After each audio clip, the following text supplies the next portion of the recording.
Geography of Genius. Why recommend this book? It's filled with fascinating stories about geniuses. The word genius captivates us all, especially parents. When someone is called a genius, it implies they possess extraordinary abilities. Parents particularly hope their children will become geniuses.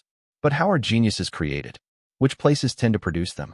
What experiences shape them? Geography of Genius addresses these questions. The author explores the relationship between environment, upbringing, and genius by examining 7 cities worldwide that have produced an extraordinary number of brilliant minds. Through his research, he discovered that there are indeed patterns in the environments where geniuses flourish. The author, Eric Weiner, is an NPR foreign correspondent and columnist. His work appears in major American publications like the Los Angeles Times, Washington Post, and New York Times Magazine. He previously wrote the bestseller, The Geography of Bliss. What inspired Weiner to study genius? You'll likely relate to his reason. Like many of us, he believed in his youth that he was destined for greatness. However, in middle age, he faced a harsh reality. He wasn't a genius. Rather than becoming discouraged, this realization sparked a question. What separated him from true geniuses? Was there something missing in his environment that prevented him from reaching that potential? Later, when Weiner had a daughter, his interest in the relationship between genius and environment deepened. Unable to become a genius himself, he wanted to understand how to create an environment that might nurture genius in the next generation. This mission led him around the world, investigating places where genius and creativity have historically thrived. The 7 genius cities he explored are 1. Athens, Greece. 2. Hangzhou, China. 3. Florence, Italy. 4. Edinburgh, Scotland. 5. Calcutta, India. 6. Vienna, Austria. 7. Silicon Valley, USA. For those familiar with history, you'll recognize that each of these cities corresponds to a golden age of exceptional achievement and innovation, making the author's research both geographical and historical in scope. This includes reflections on history. Looking at these 7 places, we can categorize them into 3 levels based on familiarity. The first level is Hangzhou, China, a place we're intimately familiar with. The author associates Hangzhou with 2 geniuses, Su Dongpa from the Song Dynasty and Jack Ma from modern times. The second category includes cultural capitals, Athens representing ancient Greek civilization, Florence representing the Italian Renaissance, Vienna as the world-famous city of music, and Silicon Valley as the hub of high technology. The third category, Edinburgh and Calcutta, might be less familiar. Why were they chosen? Let's start with Edinburgh, Scotland. We know that the 18th century French Enlightenment produced many notable figures in religion, philosophy, economics, political science, history, and aesthetics, such as Voltaire, Montesquieu, Rousseau, and Diderot. In fact, the Scottish Enlightenment of the 18th century also produced numerous brilliant thinkers, including Adam Smith, philosopher David Hume, and Adam Ferguson. Calcutta represents another Eastern metropolis. Though declined now, from 1840 to 1920, it was one of the world's greatest intellectual centers, flourishing in art, literature, science, and religion. Throughout human history, these 7 places produced numerous geniuses. There are 2 main patterns in the emergence of genius. First, geniuses tend to appear in clusters, not in isolation. Each of these places had a significant historical period when great minds emerged together. Second, geniuses almost always emerge in cities. As an African proverb says, it takes a village to raise a child, but a city to raise a genius. While many geniuses were born in rural areas, they achieved greatness in cities, where creativity thrives. Before summarizing the characteristics of genius and their locations, let's define genius. The word genius comes from Latin. In ancient Rome, it referred to omnipresent guardian spirits, as both Romans and Greeks believed in animism, with every place having its protective deity. The modern definition of genius, established in the 18th century, refers to extraordinary intellectual ability demonstrated through creative activity. Today's geniuses are those who creatively change the world through exceptional intelligence and wisdom.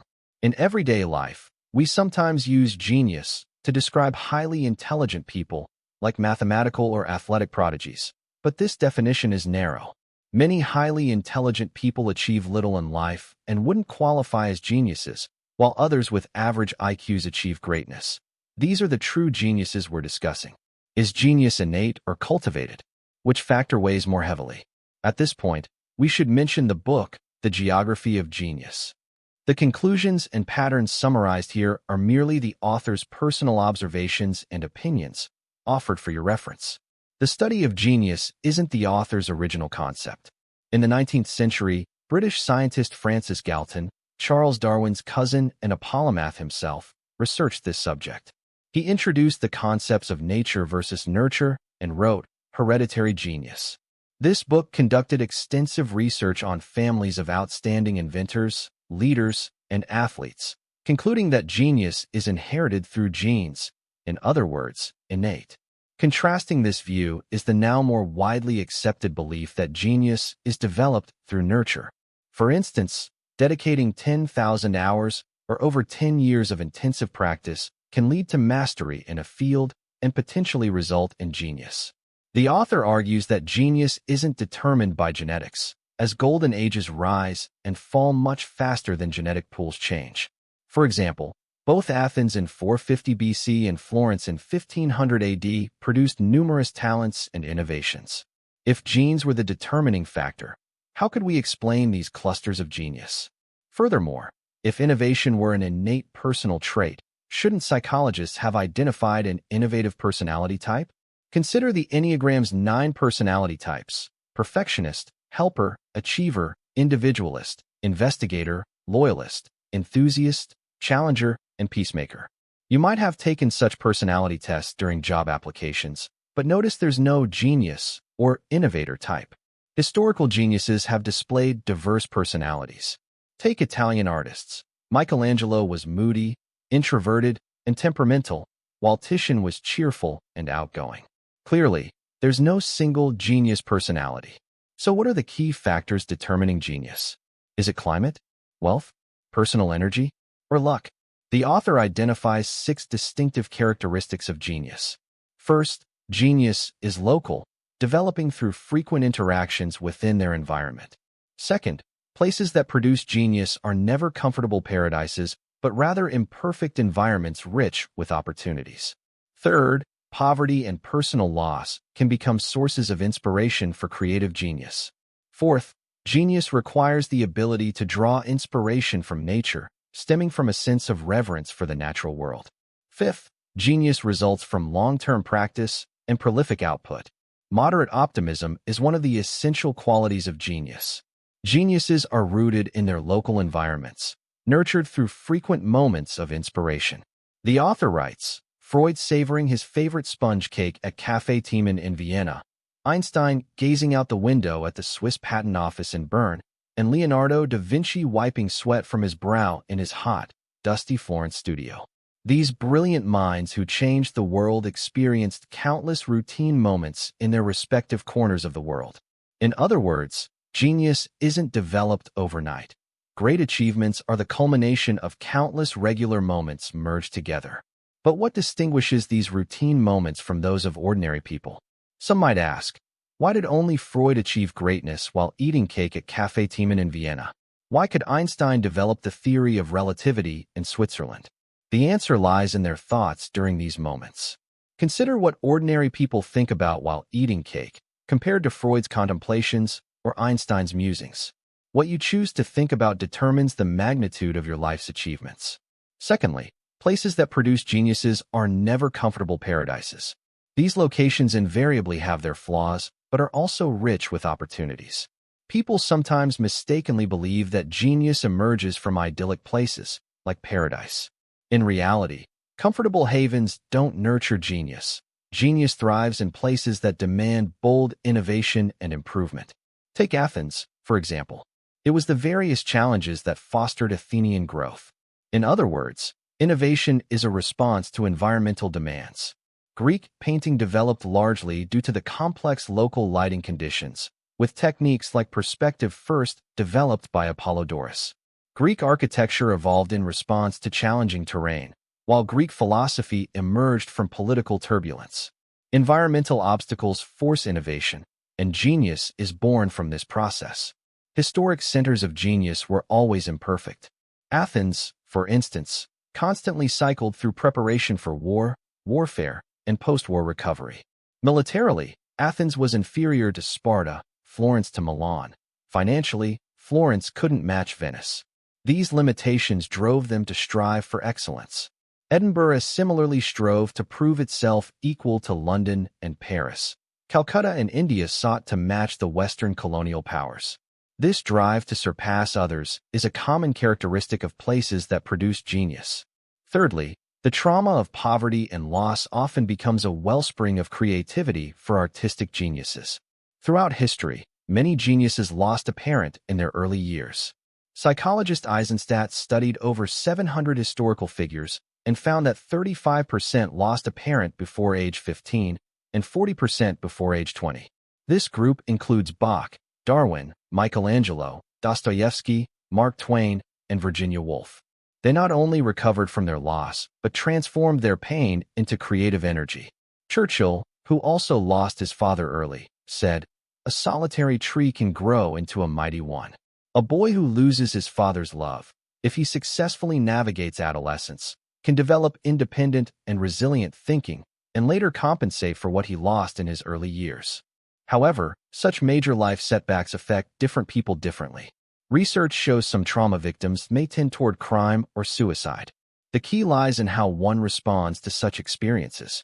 If you endure and overcome the pain, your inner strength grows, preparing you to face even greater life challenges.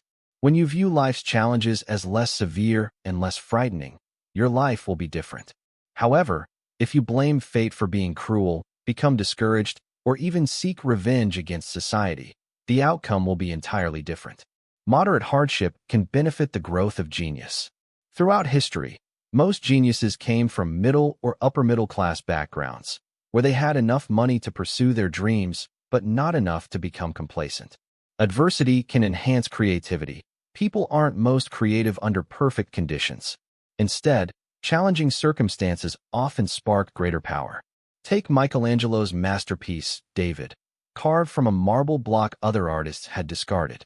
They saw the marble as flawed, which it was, but for Michelangelo, this flaw was a challenge, not a weakness. Most geniuses showed little desire for luxurious food or lifestyle items during their development. Moderate hardship can benefit personal growth by forcing us to exercise our mental muscles. As physicist Rutherford once said, "We didn't have money, so we had to think." This became a powerful driving force. Fourth, genius requires the ability to draw inspiration from nature, one of their most crucial qualities, stemming from reverence for the natural world. Many great physicists found inspiration not in laboratories, but in the majestic Alps. Like William Wordsworth, whose poetry often celebrated nature's beauty and power. The ability to draw inspiration from nature is a skill shared by geniuses across all fields. German sociologist Max Weber called this the ability to appreciate and discover beauty. This capacity distinguishes the perceptive from the dull. When a perceptive person gazes at a starry sky, they see something different from the ordinary observer. Geniuses can perceive what others cannot see or feel. Fifth, genius results from long-term practice and prolific output. This aligns with deliberate practice. What sets geniuses apart is how many times they try again after failure. Whether in music composition, painting, or poetry, sustained practice significantly improves creative ability. Prolific output means constantly producing work. Edison held 1,093 patents, most of which were worthless inventions. His most famous invention, the light bulb, required over 1,500 experiments before finding tungsten as the suitable filament material. Picasso created over 20,000 works in his lifetime, though most were far from masterpieces. Shakespeare wrote 37 plays and 154 sonnets. Bach composed an average of 20 pages daily. Freud published 330 works, and Van Gogh produced over 1,900 pieces in just 37 years. These geniuses and masters produced vast quantities of work. The classics we know today represent only a small fraction of their total output. Stories portraying geniuses as naturally gifted individuals who succeed on their first try and never make mistakes are myths. In reality, they made far more mistakes than ordinary people. The logic is simple. The more attempts you make, the higher your chances of hitting the target and achieving success. Actually, the probability of failure increases as well. This viewpoint aligns with what Adam Grant, a Wharton School professor, discusses in his book Originals. He argues that prolific output breeds influential ideas, and success is proportional to the total number of attempts. The more work you produce and the more ideas you generate, the more likely you are to achieve innovative success, even if most of your creations receive lukewarm responses. Traditionally, we believe that quantity and quality were mutually exclusive, and excellence required focusing intensely on one thing. However, this doesn't apply to innovation. In fact, the most productive individuals are often the most innovative, and their most original works typically emerge during their most productive periods. Research shows that composers who created more pieces within any 5-year period had a higher probability of producing masterpieces.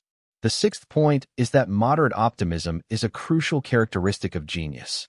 If Americans possess any wealth, it's their optimism. This is particularly evident in Silicon Valley, a modern hub of genius. Silicon Valley isn't a city, but rather an extended area in suburban California. California's advantage lies in its relatively short history, making it inherently modern. Without deeply rooted cultural traditions, newcomers can easily create their own path. Silicon Valley has always embraced the principle of self-reliance and creation. The name Silicon Valley only emerged in the 1970s. The geniuses there constantly generate new ideas, invent new things, and create new products, with startups emerging continuously.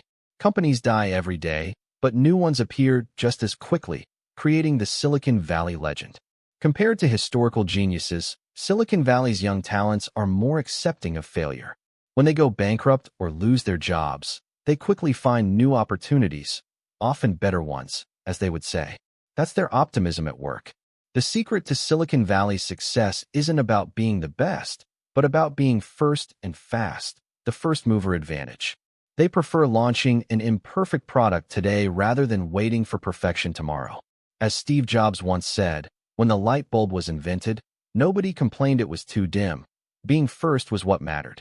Mark Zuckerberg's famous motto is "Move fast and break things." For Silicon Valley's geniuses, risk-taking is natural. Their survival rules differ from historical figures. They can't isolate themselves like Michelangelo did while painting chapel ceilings for decades. They operate within a vast network, constantly receiving and quickly responding to information. These are the core insights about genius and genius loci from The Geography of Genius. Let's review the characteristics of historical geniuses and their locations. 1. Genius is local, nurtured through frequent interactions. 2. Places that produce genius are never comfortable paradises, but rather imperfect places with opportunities. 3. Poverty and personal loss often fuel creative genius. 4. Reverence is a crucial characteristic of genius. 5. Genius results from long-term practice and abundant output. 6. Moderate optimism is an essential quality of genius. Additionally, the author notes that places where genius flourishes typically welcome new information and ideas. We often assume that geniuses exist beyond the earthly realm they inhabit. In reality, geniuses are actually better than ordinary people at harmonizing with their surroundings. They notice things that escape our attention, and they don't shy away from the material world or transcend everyday life. After all, the pursuit of wealth doesn't inherently conflict with the pursuit of knowledge and beauty. Moreover, mentors play a crucial role in a genius's development. Even the most brilliant minds need role models during their creative journey. Many geniuses attribute their achievements to the most influential mentors in their lives.